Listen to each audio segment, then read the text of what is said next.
So, hey everyone, getting right into it. Um, I just want to go over a little bit about change in societies and how change, how change comes about. So we've been taught a lot that change comes from above, and I'm much more a believer in change coming from below, from the culture, from the spirit of a nation, of a society, and actually it's a spirit of humankind. There's a spirit that lives within humankind, and it propels us towards a certain direction, and it has been propelling us towards a direction for the last 10,000 years. So so basically we have two fundamental forces inside us that are working. Everyone wants two things. It's freedom and love. Everyone wants those two things. Freedom is it's the choice. Everyone wants to choose. And you can see this in babies, in anyone, in any culture, it's not culturally dependent, it's human being dependent. So it's common to all human beings. So everyone wants to choose. That's just, everyone knows that. Kids know that. If anyone has any kids out there, you know that they want to choose. They don't want to follow you, they don't want to obey, they want to choose for themselves. And that's free choice, freedom, that aspect, which is individual choice. You want to choose for yourself. And the other aspect is love, which is you need of others, whether to be loved, to love others, but you need connection. You can't live isolated. You can't live alone in a cave. You just can't. You're not fulfilled that way. That's not the way we're hardwired, just the way we need to choose for ourselves. We also need of others. So it's kind of like a weird situation going on inside, because you need individual choice, which is independent of others, but yet we also need of others. So we are dependent of others in a sense, because we need love, we need others, we need connection. So those are like the two fundamental forces going on in evolution, in spiritual evolution, in humankind's evolution. And so if we go back, we don't really know what happened in history, and it's hard to, because we all know that the victors write history.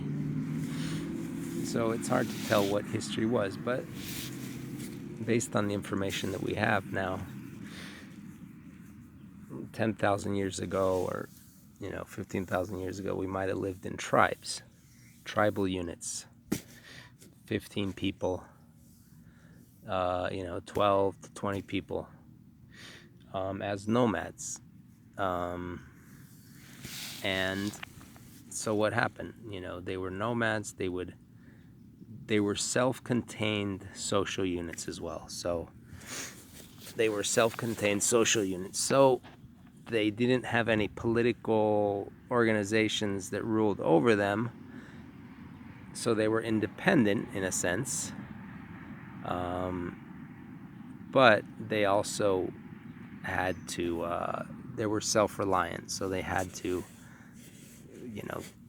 hunt for their own food, gather their own food. They were hunter-gatherers. They had to protection. They were the only means of protection. Shelter. They had to do all that, right?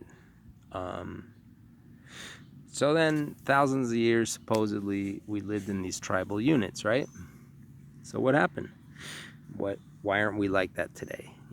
What happened? How did we change? How did civilization change? So I think that it's that force of like the search for freedom is what really propelled us into seeking new ways of life, and basically brought about technology.